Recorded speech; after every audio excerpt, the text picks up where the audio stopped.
Thank you for watching this episode of TVW at Large. I'm your host, Dave Martinson. For today's story, TVW went to Dungeness Spit, where volunteers as well as government officials were working side by side to try to track down aquatic invasive species. This is Dungeness National Wildlife Refuge, right? The purpose of this refuge is for migratory birds and native wildlife. When invasives come in and they threaten our ability to be able to provide that refuge for those species, we have to act. And when you go out there and you're removing, we're on the front edge of this invasion. The invasion Jennifer Brown Scott was speaking about centers on European green crabs. European green crabs really have the possibility, they're sort of an ecological change agent. So they could, for example, increase erosion in salt marshes by just physical change, digging into banks and having those erode faster. They, on the East Coast, they've decimated eelgrass beds. Eelgrass beds are the meadows of the sea. They're really important for salmon, for brant, sea geese, and just a variety of other life. We did find killdeer nests earlier. Jeff Adams is a marine ecologist for Washington Sea Grant and an expert on European green crabs. There are just a lot of different ways that a voracious omnivore can affect the ecosystem. There are very few European green crab living in Washington's inland marine waters. The Salish Sea has been seemingly protected to some degree by the Straits of Juan de Fuca and the way water flows in and out.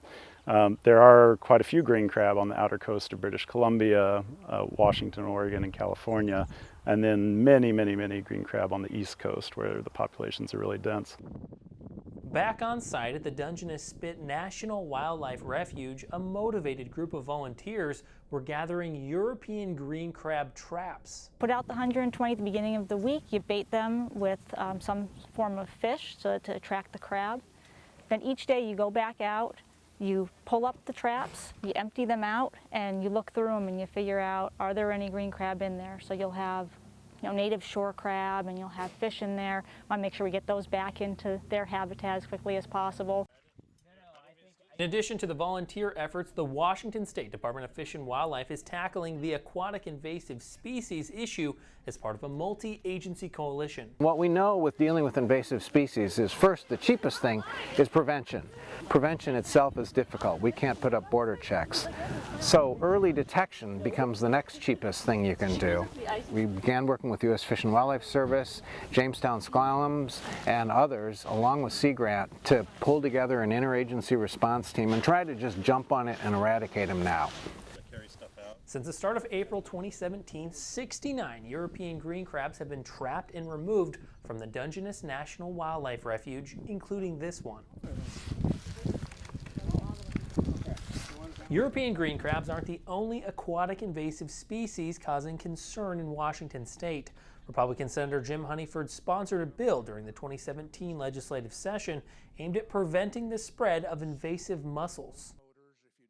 So far, the Pacific Northwest has been free of the quagga and zebra mussels, and just recently they were found in Montana, and so that really raises the threat level higher.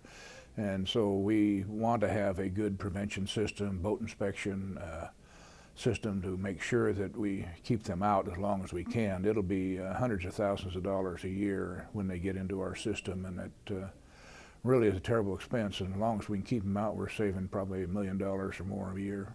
Aquatic invasive species prevention and management is a subject matter that is expected to be debated during the 2018 legislative session. For TVW, I'm Dave Martinson. Support for TVW at Large provided by the Washington Forest Protection Association and by the Washington Dental Service Foundation, funded by Delta Dental of Washington.